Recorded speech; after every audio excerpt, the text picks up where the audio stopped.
রঞ্জিত হালদার সরাসরি ঘটনাস্থল থেকে রয়েছেন আমাদের সঙ্গে। রঞ্জিত, পুলিশ কর্তারা তারা ইতিমধ্যে এসে পৌঁছেছেন, কি বলছে পুলিশ?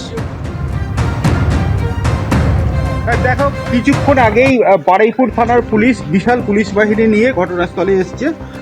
দেখতে পাওয়া যাচ্ছে যে ছবিটা, যে জায়গায় এই বিস্ফোরণ ঘটেছে, প্রথম বিস্ফোরণ স্থল যেটা, সেই জায়গায় এখনো পর্যন্ত কিন্তু বাজির যে সাদা যে জিনিসগুলো দেখতে পাওয়া যাচ্ছে, এখানে কিন্তু বাজির মশলা, সেই মশলা সংগ্রহ করা হচ্ছে। বারুইপুর থানার পুলিশ রয়েছে, বিশাল পুলিশ বাহিনী রয়েছে বারুইপুর থানার পক্ষ থেকে। তারা এই নমুনা সংগ্রহ করছে এবং বিস্ফোরণ কী কারণে ঘটেছে সেই বিষয়টা কিন্তু খতিয়ে দেখা হচ্ছে। তুমি দেখতে পাচ্ছ যে জায়গায় এই যে বাজির মশলা পড়ে রয়েছে এবং এখান থেকে এই নমুনা সংগ্রহ করা হচ্ছে, এখানে কিন্তু একটা অ্যাসবেস্টারের সেট ছিল, সেই সেট কিন্তু সম্পূর্ণভাবে উড়ে গিয়েছে। কতটা বিস্ফোরণের তীব্রতা সেটা কিন্তু পরিষ্কার। বারুইপুর থানার পুলিশ এখানে রয়েছেন, নমুনা সংগ্রহ করা হচ্ছে, পাশাপাশি এলাকার মানুষজনের সঙ্গেও কিন্তু কথা বলছেন, কী কারণে এই ঘটনা ঘটলো সেই বিষয়টা কিন্তু খতিয়ে দেখছে।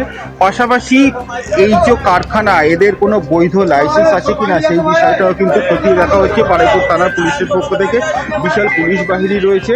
দেখতে পাওয়া যাচ্ছে ছবিতে যে এই যে জায়গায় ঘটনা ঘটেছে সেই জায়গা থেকে নমুনা সংগ্রহ করা হচ্ছে। পাশাপাশি এলাকার মানুষেরও কিন্তু ভিড় চলে গিয়েছে, তাদেরকে কাজের অসুবিধার কারণে দূরে সরিয়ে দেওয়া হচ্ছে বারুইপুর থানার পুলিশের পক্ষ থেকে।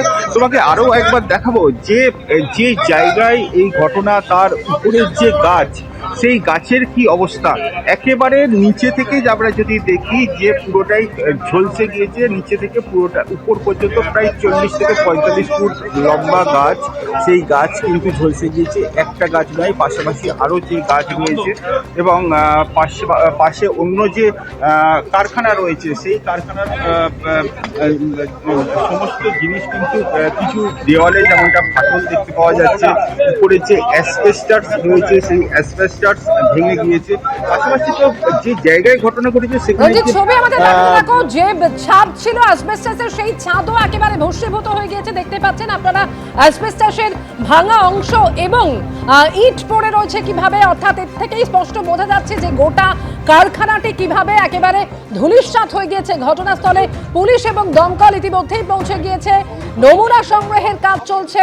কারখানাটির বৈধ লাইসেন্স ছিল কিনা তাও খতিয়ে দেখার কাজ করছে পুলিশ। বিস্ফোরণে গুরুতরভাবে জখম হয়েছেন 4 জন, যাদেরকে বারুইপুরের হাসপাতাল এবং কলকাতার হাসপাতাল ইতিমধ্যেই নিয়ে আসা হচ্ছে। তীব্রতা একেবারে টুকরো টুকরো হয়ে গিয়েছে অ্যাসবেস্টাসের শেড। পরপর 3টে বিস্ফোরণের শব্দ শোনা গিয়েছে বলে প্রাথমিকভাবে জানা যাচ্ছে। পার্শ্ববর্তী এলাকায় যারা থাকেন তারা সঙ্গে সঙ্গে ছুটে আসেন এবং এরপরে দেখেন যে 4 জন গুরুতরভাবে আহত হয়ে সেখানে পড়ে রয়েছেন।